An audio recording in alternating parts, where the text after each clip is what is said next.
പുസ്തകം 40-ാം അധ്യായം 1 മുതലുള്ള വാക്യങ്ങൾ. അനന്തരം യഹോവ മോശയോട് അരുളി ചെയ്തതെന്തെന്നാൽ, 1-ാം മാസം 1-ാം തീയതി നീ സമാഗമന കൂടാരമെന്ന തിരുനിവാസം നിവർക്കേണം. സാക്ഷ്യപെട്ടകം അതിൽ വെച്ച് തിരശ്ശീല കൊണ്ട് പെട്ടകം മറയ്ക്കണം. മേശ കൊണ്ടുവന്നു അതിന്റെ സാധനങ്ങൾ ക്രമത്തിൽ വെക്കണം. നിലവിളക്ക് കൊണ്ടുവന്നു അതിന്റെ ദീപം കൊളുത്തേണം. ധൂപത്തിനുള്ള പൊൻപീഠം സാക്ഷ്യപെട്ടകത്തിന് മുമ്പിൽ വെച്ച് തിരുനിവാസവാതിലിന്റെ മറശ്ശീല തൂക്കേണം. സമാഗമന കൂടാരമെന്ന തിരുനിവാസത്തിന്റെ വാതിലിന് മുമ്പിൽ ഹോമയാഗപീഠം വെക്കണം. സമാഗമന കൂടാരത്തിനും യാഗപീഠത്തിനും നടുവിൽ തൊട്ടിവെച്ചു അതിൽ വെള്ളമൊഴിക്കണം. ചുറ്റും പ്രാകാരം നിവർത്ത് പ്രാകാരവാതിലിന്റെ മറശ്ശീല തൂക്കേണം. അഭിഷേക തൈലം എടുത്ത് തിരുനിവാസവും അതിലുള്ള സകലവും അഭിഷേകം ചെയ്തു അതും അതിന്റെ ഉപകരണങ്ങളൊക്കെയും ശുദ്ധീകരിക്കണം. അത് വിശുദ്ധമായിരിക്കണം. ഹോമയാഗപീഠവും അതിന്റെ ഉപകരണങ്ങളൊക്കെയും അഭിഷേകം ചെയ്തു യാഗപീഠം ശുദ്ധീകരിക്കണം. യാഗപീഠം അതിവിശുദ്ധമായിരിക്കണം. തൊട്ടിയും അതിന്റെ കാലും അഭിഷേകം ചെയ്ത് ശുദ്ധീകരിക്കണം. അഹരോനെയും പുത്രന്മാരെയും സമാഗമന കൂടാരത്തിന്റെ വാതിൽക്കൽ കൊണ്ടുവന്ന് അവരെ വെള്ളം കൊണ്ട് കഴുകണം.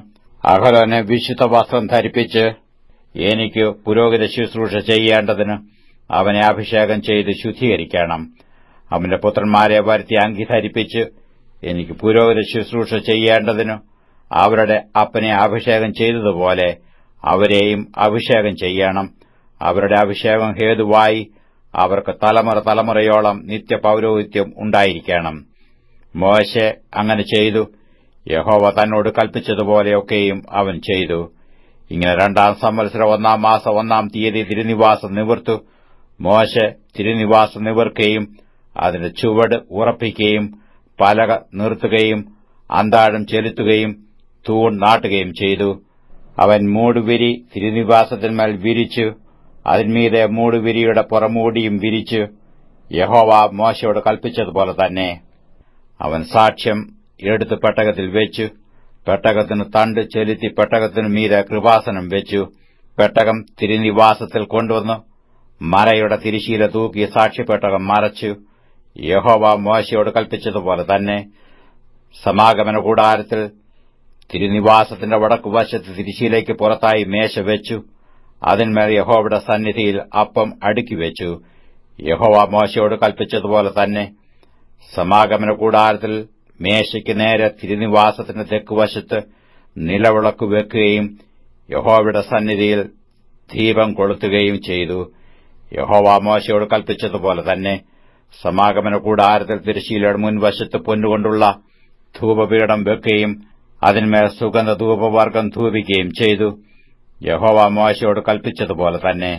അവൻ തിരുനിവാസത്തിന്റെ വാതിലിനുള്ള മറശ്ശീല തൂക്കി ഹോമയാഗപീഠം സമാഗമന കൂടാരമെന്ന തിരുനിവാസത്തിന്റെ വാതിലിന് മുൻവശത്ത് വെക്കുകയും അതിന്മേൽ ഹോമയാഗവും ഭോജനയാഗവും അർപ്പിക്കുകയും ചെയ്തു.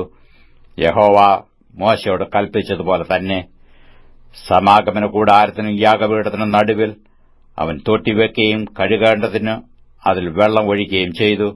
മോശയും അഹരോനും അവന്റെ പുത്രന്മാരും അതിൽ കൈയും കാലും കഴുകി.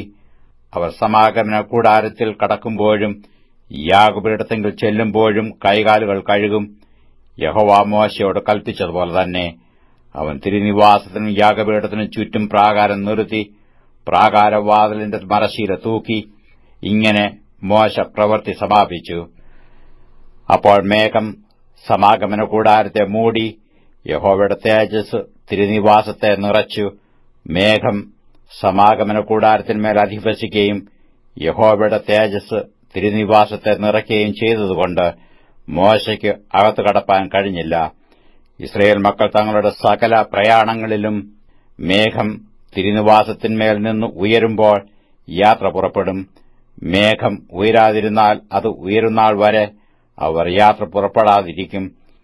സകല പ്രയാണങ്ങളിലും അവരെല്ലാവരും കാണെ പകൽ സമയത്ത് തിരുനിവാസത്തിന്മേൽ യഹോവയുടെ മേഘവും രാത്രി സമയത്ത് അതിൽ അഗ്നിയും ഉണ്ടായിരുന്നു.